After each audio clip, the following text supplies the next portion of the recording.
My name is Amy Marks. I am the head of industrialized construction strategy and evangelism at Autodesk. So I came from industry, not software.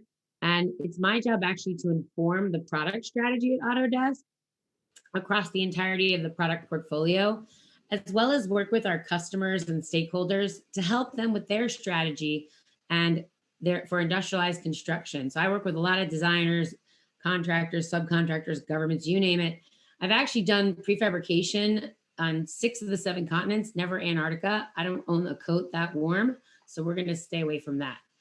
So this is not about prefab today. I think the only reason why I go through my background is I know what it's like to walk in a room and be different than everybody else, to look different, to talk differently. I'm usually, and I always listen, I look like a woman, I talk like a woman, I act like a woman. I'm a woman in a man's industry. I wear high heels. I'm constantly wearing dresses. I like to be a woman, but usually I know what it's like to walk in and look unlike anyone else in the room. I've been in lots of jobs where I'm the only woman.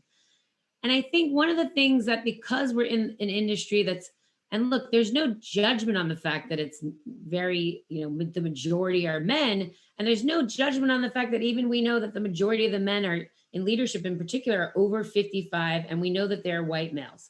That is not a judgment. I would say that if we were all 20 to 25-year-old Latina women in leadership, that would be just the same kind of homogeneous population all at the top. But the fact of the matter is, most people in leadership are over 55 white males in our particular industry and within our ecosystem, even. So, how many of you, I'm just curious, and usually I do this in a very interactive format, are taught to talk and act a particular way in business? So, and I know it's hard right now. You can raise your hands or questions or shake your heads if I see you. But I'm going to say I did this presentation live recently for Jody's group, actually. And I will tell you that every single woman in the room said, we've all been taught how to say things and how to behave in business. And I don't mean how everyone's been taught. I don't mean like walk in, shake somebody's hand, speak nicely. I mean specifically instructions to women that are different than you would give to a man because we're women.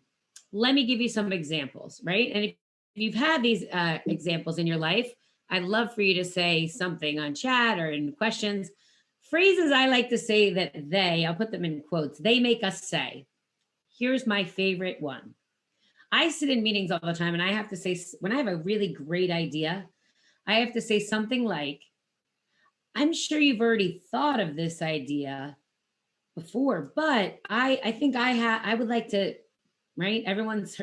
They've told you, you should probably give credit to everyone in the room before you say your really great idea, right? Or stuff like, I'm not asking for myself, I'm really asking on behalf of the company and for everybody else why we really want to do this. So that I know is a phrase that everybody's been taught to say. Or I don't want to be pushy, or I'm sorry, but, or maybe, right? All of these apologetic, and I'm sorry you're hearing my email in the background. It was turned off until I restarted my computer, but I'm sorry, but like we're constantly apologizing for either having the best idea in the room or having an idea in the room or wanting to say what we have to say. I know that I've specifically been told you will be better off if you can ask that, or I'm sure you've considered this, right? Like we always say, you've probably already considered this. These are things that we've been taught to say. Oh, by the way, you should say them in your own words and your own voice, they say. You just say it like that, but be yourself. So the behaviors they tell us that we should do that really work if you want to be successful in business is like, be softer. I wish I could see a raise of hands right now of who has been told to be softer. I'm going to pretend that it's like every other room I'm in with women in this industry, and every single woman raises their hand to be softer, just about. Or use a power pose, stand up. Yeah, I love the thumbs up, Kimberly Cook. Thanks for the thumbs up. I love that. Give me some thumbs up. I love that you should strike a power pose when you're talking. Just stand still and look powerful. Or before you have your meeting, meet up with an influential man in the room. So when you give your idea, he can like shake his head non-verbally. And that way other people look to him and think you have a really good idea. Everyone's been told this, right? I know we've all been told this.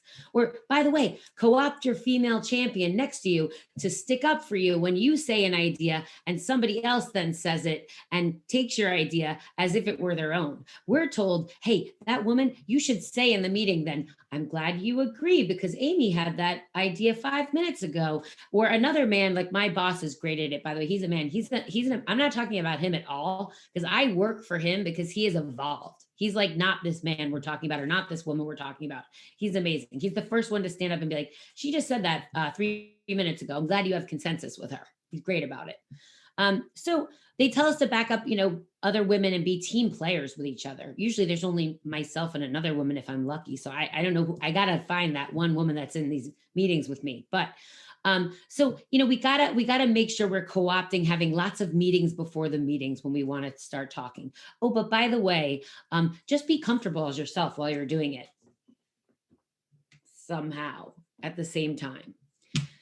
So as I think about this and I'm like, why are they telling me to talk and behave like this? And a lot of it are these corporate encouraged behaviors, right? You all have lots of words in your pillars of your culture, empowerment, unity. By the way, I added to these from the last group. I did a little small test of this with Jody's group, and they gave me some more of these words: humble, integrity, respect, diversity, support, all kinds of words that we're supposed to incorporate into our personal behavior and culture and thought process when we work at companies, right? These are two that I always hear in the same group. And I don't know about you, but like I've been talking about this for a while and even with my boss, right? So just for the record, I've been talking about this, with my boss to see if this makes sense. Okay. I love this. Somebody just wrote me a note and said, I was blessed. I started in insurance in a 22-man office, and my boss said, be assertive, never apologize. I love that you had a fantastic male role model for you. That's how I feel about my boss, Jim Lynch. He's amazing. But I have this, and I've talked to Jim about this. I have this particular issue with these two words, humble and courageous.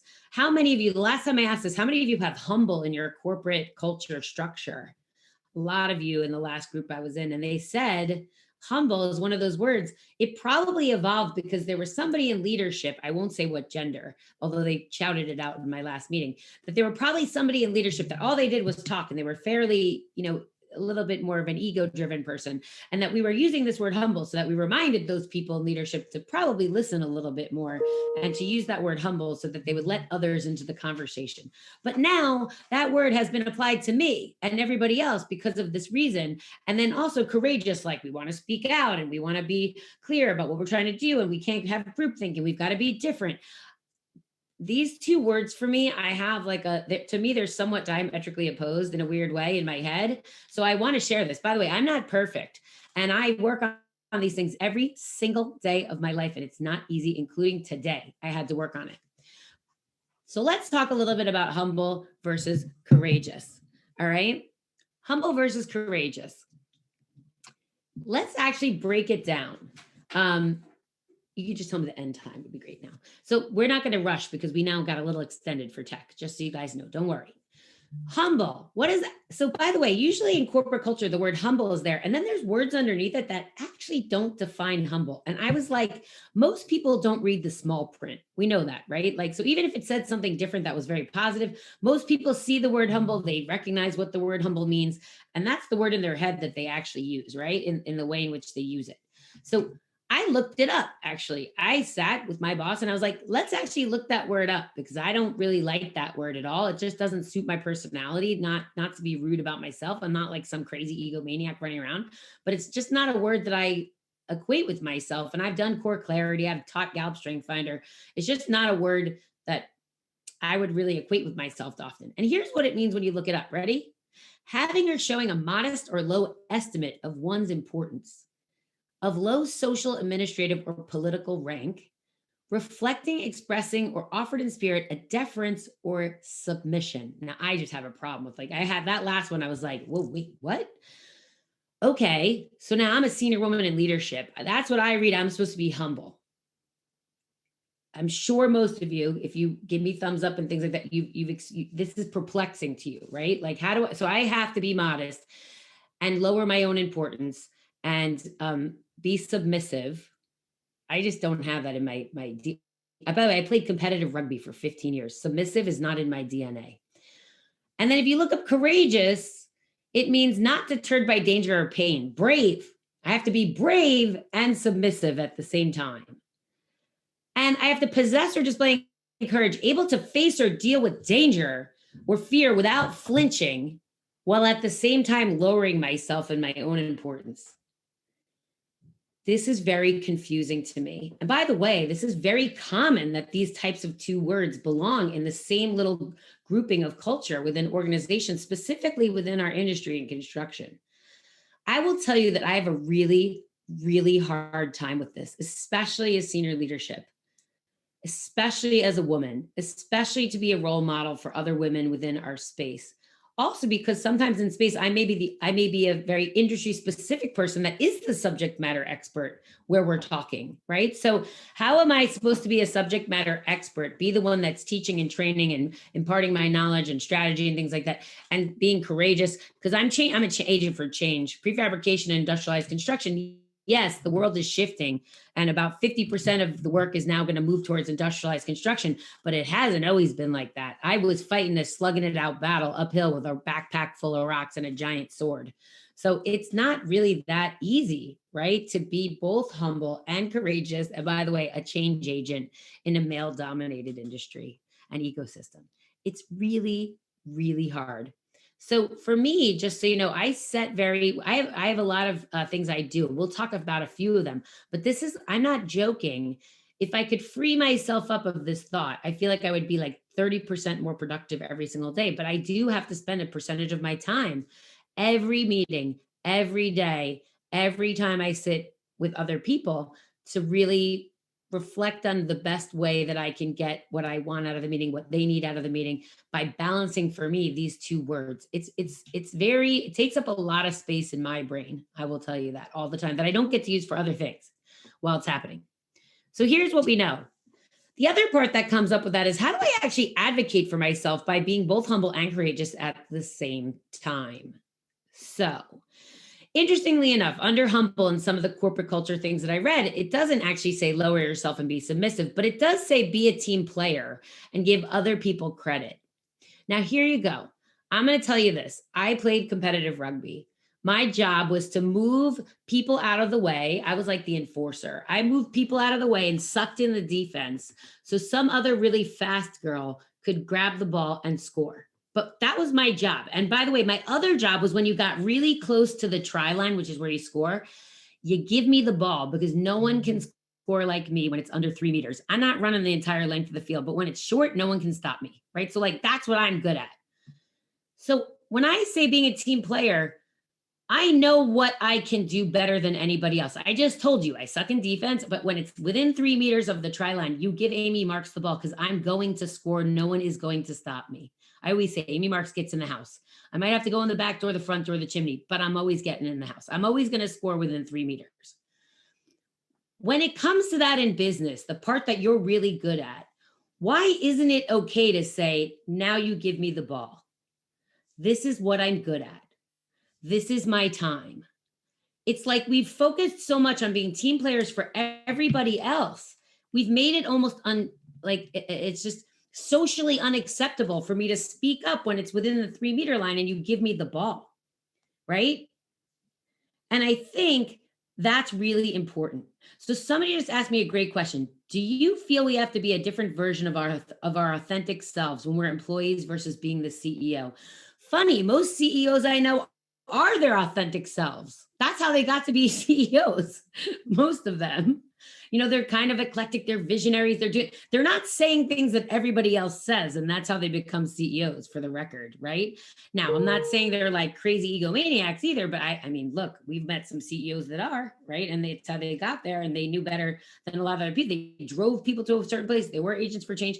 I feel like if you're in a position of power in some ways, you get to act a little bit differently. And especially if you have permission from whoever's in your ecosystem to be that way. Like, I will tell you this, I am awful in certain kinds of meetings. like ill behaved, the worst person you want in that meeting. Like my brain functions trying to figure something else out. In reality, everyone in the meeting just wants me to be quiet and they just want to do their thing and they want me there to be there to look like I'm leadership. Right. And I'm like, I can't do that. My brain doesn't function like that well. Not that I can't learn and I'm trying to, but I'm solving all the time. I like to solve. It makes my brain, like my neural diversity issue is that I like to solve. So it's hard for me to sit there and be quiet in a room if I'm there and hearing something that's intricate. Right. So it's really hard. But for advocating for yourself, this comes up all the time with my mentees. They ask me, like, how do I say the part that I'm really good at? And I try to remind them, and this is what I'll say to you. It's okay to say, guys, you guys are great at these parts. I just want to let you know, when it comes to this, that's where I shine and I can do this justice. I can close this client. I can write this PowerPoint. I can, install this better than anybody. I can talk to the sub because I used to be that one kind of, whatever that is. I want to instill with you, if you have a corporate culture where they're saying, put everybody else first. No, you can stand up and you're being the best team player you can be by advocating for your special talent, by advocating for what you're really good at. And you can, if you have to, say, I feel like I'm being the best team player I can be right now by saying, I should be the one that does this because I can get it done. I want you to hear me. I don't think we say that enough to people, because so they're all literally waiting and worried about advocating for themselves. It's okay to be good at something. It's okay to be this smart person that knows about a particular topic. By the way, it's okay to say you even have the characteristics to be the one that can learn how to do that thing. Like we always say, we only advocate for ourselves when we have experience. You can actually advocate for yourself if you have the characteristics of somebody that might succeed at this. That's okay too. That's my friend Nancy Novak calls it potential versus credential. You don't always need credentials. You can talk about the characteristics of yourself to advocate for yourself why you should be able to do something new, even if you've never done it before. Like, this is something that you need somebody who knows how to talk to clients. This is somebody who's good at listening. This is somebody who's good at writing. I have those skills. I know I've never done this, but I feel like if you break down the skill set needed and required for this, I can do it. Put me in, coach. That might be my new hashtag. Put me in, coach. And by the way, I think of people that I always say, I've been working with my team for 15 years that work closely with me. And I say it like this all the time. First, I love to work with people that are nice. If you guys know me, you know I always say I'm sort of a bunny in a monster costume. People are always intimidated by me because I talk really intensely and I'm passionate. But really, I'm one of the most caring, loving, nicest, shake your head, my friends that are on the camera. Like, I'm super sweet, right? Like, I just want good for everybody. And so I'll stand up for everybody by saying, I'm good at this part. Like, put me in, coach. Right. So it's okay to be passionate and intensive. So I think the way that's easiest and best to advocate for yourself is to put some framework around it. Right. That's what I've learned. I've learned how to say, I'm good at these parts. I may not be great at these parts. And by the way, I always define smart as someone who's willing to say, I'm great at this. I know nothing about this. That's when you go to Jody Millen, you don't go to me. Or that's when you go to Nancy Novak, you don't go to me. Or that's when you go to Sandra Benson, you don't go to me. I don't do that part, but I know who does. And if I don't, I'll find out for you. But smart means saying what you know and standing up and being confident about the parts you know, and also being able to say, I don't know, but I'll go find somebody who does. So advocating for yourself by being both humble and courageous is still speaking out on behalf of yourself within a framework that really works for you, that people can hear you. So here's the sad truth. We always say nice girls don't ask, right? So in a study of MBA grads and salaries, a fresh MBA grad, salaries showed that men were 8 times more likely to negotiate their starting salaries and earn $4,000 more on average than women. So you know how we're like, when we're 50, we're like, why do I make 76% of what that man makes? Most of the time, it's not because at the job I have now that I didn't negotiate. Mostly it's because it compounds over time. And I probably, as a woman, didn't negotiate up front. I was like, I say it like this. I'm like, thank you for the scraps. I'd be happy to take that job no matter what it is. Like, I'm taking scraps. You don't need to take scraps. You just need to show your value as to why you deserve to make more and negotiate. Outline why you have value and why you need to make more. It's not just okay. And by the way, value isn't like, well, I'm a mom, I'm a single mom, I need it. No, because I know I can do these skills. I know that I'm working on these other skills. Clients like me because of this. I have potential in these areas and I'm going to do X, Y, and Z. And I think for me, that shows a value of why that I'd like to have. We have to ask. Okay. You have to ask. I have a 12-year-old daughter. I tell her all the time, you have to ask. And we don't negotiate our job offers, right? Here's the scary part. By the way, if you've watched any of my things, especially on TikTok, where I get kind of personal, I'm like, no more woman on woman crime.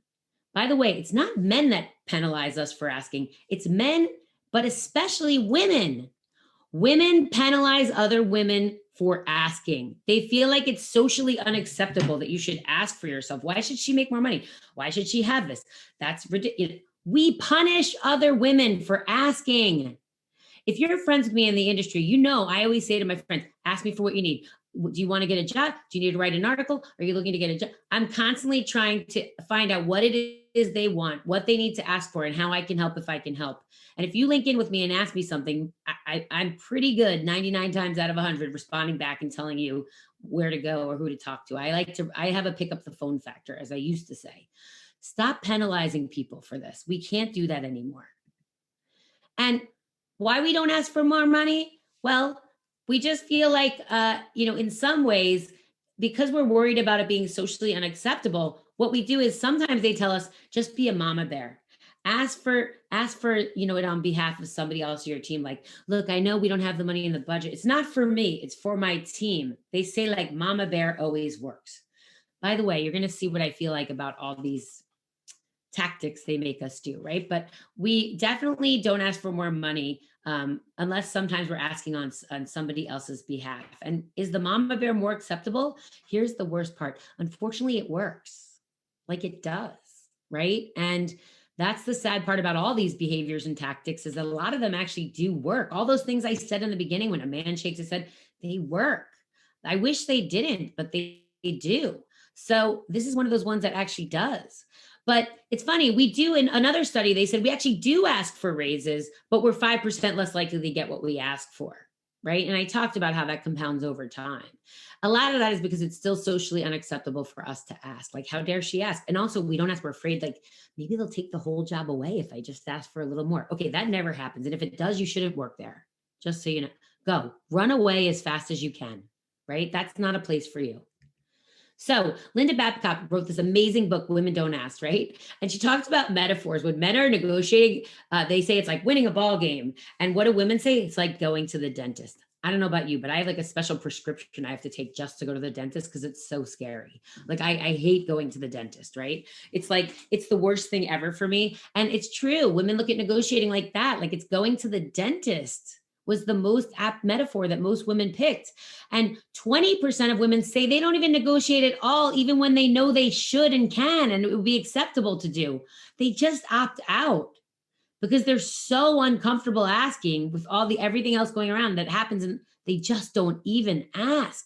Like that's an easy yes and not asking. That's like saying, I'd like 3 weeks of vacation instead of 2. And you could get it because everyone else has it, but you just don't ask. So you slug it out for 2.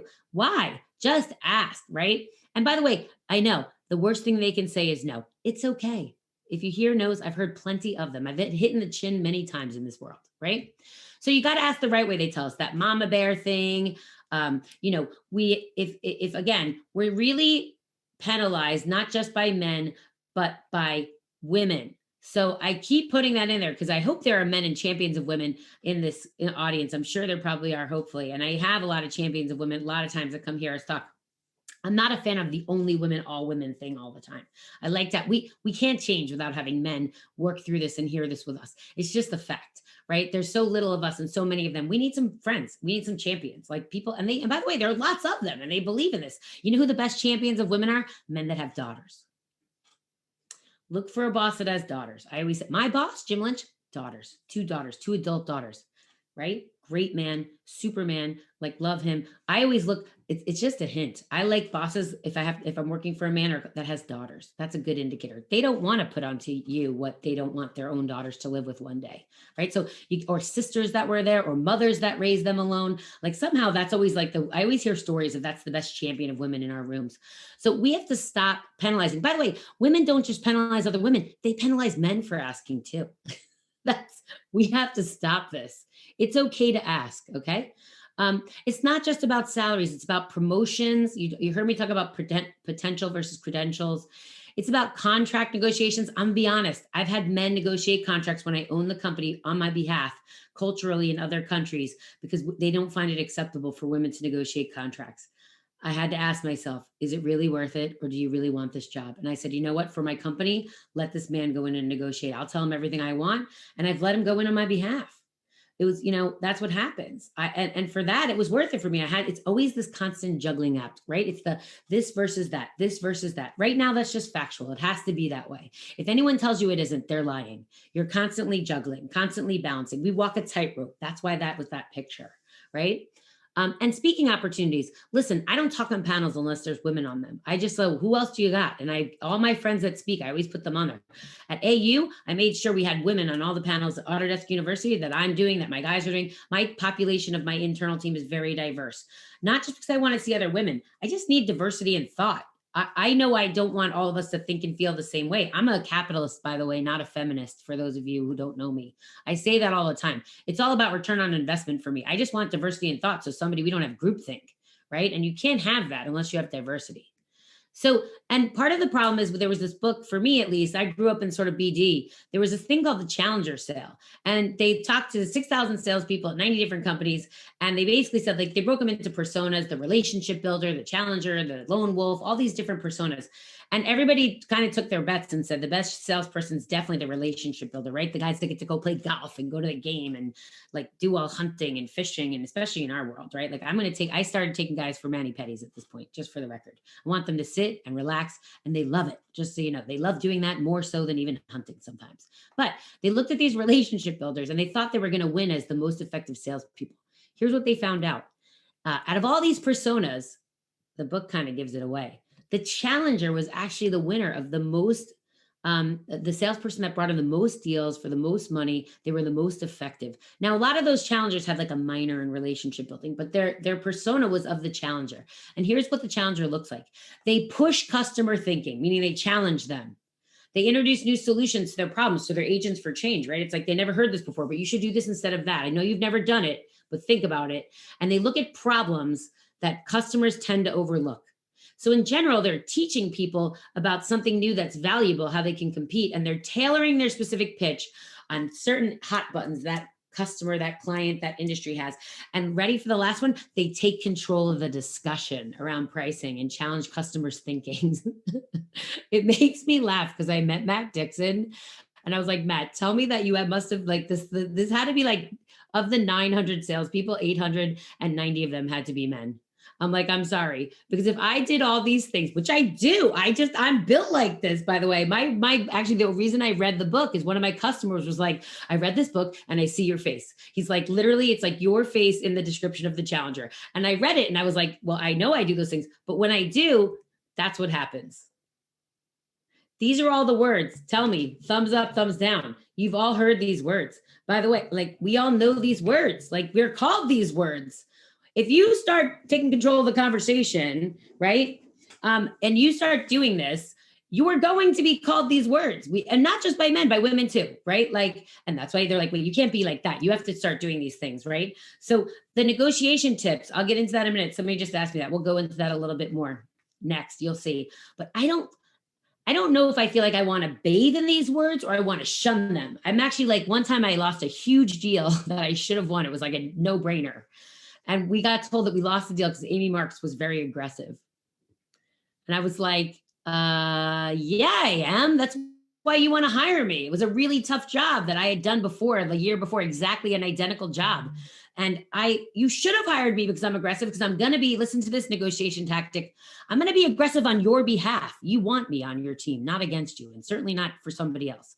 You want me, that 15-year rugby veteran, on your team. I'm going to clear the decks and let you score. That's what I do. I make you the hero of your own story at the end of the day. You want me on your team. You want a pit bull like me on your team for the parts that I do. I'm an agent for change. Look, if my job was something else, you probably want somebody else. But usually what I'm doing, this is my 3-meter scoring skill set. When it's that job, that's when you want me, because you got to be super aggressive. I got to carry like 6 people on my back as I cross the line and score. That's when you want me, right? So What are some of the negotiation tips? Who asked me this is perfect timing.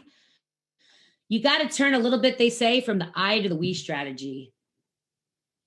You have to explain a negotiation counterpart in their eyes why, first of all, this irks me, but it's true, why it's legitimate for you to be the one negotiating, right? Like I said this all the time in business. I'd be like, listen, I have to negotiate all the subcontractor contracts on your behalf.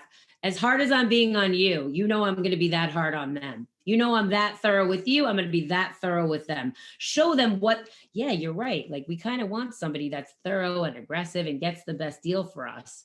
Well, if she doesn't do that with us, she wouldn't do that with anybody else. So, and the other thing is you want to signal to your negotiation counterpart that it's about really the organization. Like, we're going to be great partners. This is the only time I'm going to be the pit bull across from you.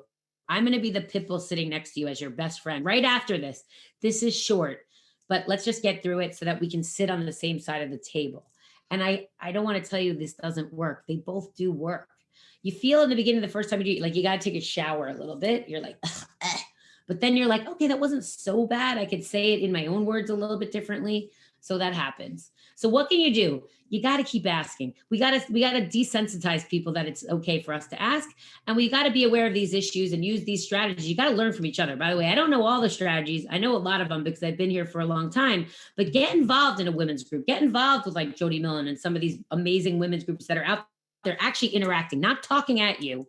Interactive podcast, interactive, teaching you, learning from each other and being real about it. Like I love senior women leadership that act normal like that. We know bad things happen in space all the time, but we have to like bring them to light so we can get some tactics on what to do when they happen. We just can't pretend they don't happen because they do. And we all know it, right? Consider a coach. I have a coach. I went from being an entrepreneur to working in corporate. The first thing I said was, I need to change my coach, somebody who knows how to coach a woman through this kind of change, because I'm just not great in a corporate environment. I'd never been there. And I'm not really that. Harmony on the Gallup Strength Finder is my 34th out of 34 talents. Doesn't really match with big culture of corporate, right? So get advice from some mentors. You do need more than one, not one mentor. You need lots of mentors. Like a basketball player has lots of different coaches for like fitness, 2-point drill, 3. Get lots of mentors for different reasons, right? When you want to be the aggressive one, call me. I'm the good mentor for that part. Not when you want to like do nice things that you don't look like you're disruptive. Then I'm the wrong person. You should. I'll give you a friend of mine who's great. And then you need sponsors, people that'll throw their butt out on the line for you, not just tell you what they think you should do, but actually get you the job, give you the introduction, give you the the opportunity. And honestly, keep being your authentic self and tell people you don't want to work there unless I told Andrew Anagnost, don't hire me unless you want me to be my authentic self at Autodesk, because I'll get fired in 3 days and I'm going to waste everybody's time. And he said, no, we want people to be their authentic selves. That's why we want you. So that's good. Like, I know that was the right home for me at Autodesk, and they really mean it. So I think I talked a little bit about mentors and sponsors, but basically think about it like this. A sponsor is willing to put their butt out on the line for you and their reputation. That's how you know the difference. So again, keep asking, stop woman on woman crime of all things. Please stop woman on woman crime. Can't we just lift each other up and fix our tiara of our friend? Like all that. It's real. Stop it. Please stop it. And by the way, I think it was Margaret Thatcher. She said there's a special place in hell for women that are, hurtful to other women and don't help other women. I believe that. I believe there's a special place in hell for those women on women crime candidates. And really embrace the authenticity of others, not just women. I hear microaggressions all the time towards other groups, and I stop meetings and tell people not to talk like that. People have been in meetings with me like that. I will literally call people out, make it a safe place, be vulnerable for other people. So it's, that we're all authentic. My team knows what I work on. I tell them I need a framework. Don't put me out there in these places. Watch out for me because I could fail. I just failed last week at a meeting horribly. And I said, look, I went against my own framework. I sat in a meeting. I was supposed to be quiet and do nothing. And it was wrong for me. I shouldn't have even been there, right? It was like too many triggers for me to be bad, not bad, to behave badly. So I want to leave you with this. First of all, you don't ask, you don't get. It's that simple. So whatever you have to do to navigate how you ask so that, again, you don't feel like you quite have to take a shower every time, like with but you will. You got to fake it till you make it. You got to practice until you get it the right way that feels good for you. And some of them actually I feel good about now. And I think they work better than what I used to do, to be honest. So that's true too. As you get older and you evolve, and you find that you've got success in certain ways, it doesn't feel so bad anymore. And so if you're young in this group, remember, it gets better. And I didn't have anyone to look up to in this space. Meet somebody that will tell you, like, it's not about being softer. It's about evolving to get what you need and what everybody else needs so that you're happy and everyone else is happy. So you don't ask, you don't get. That's me. Look me up. I'm real good at responding. I think I've answered the questions as we went along for the most part, but one more. How did I get into prefab? How do I get from one place? My degrees in communications. Well, I grew up in construction. My parents were like, don't go into construction because it's not a great place for women. That was really what they said. I didn't listen. So don't listen if it's really where you should be. Go your own path, carve it out, be unique, be your authentic self. And that is where I will end today. And I will say thank you to all of you out there. Please reach out. Thank you so much. Be your authentic self and keep asking.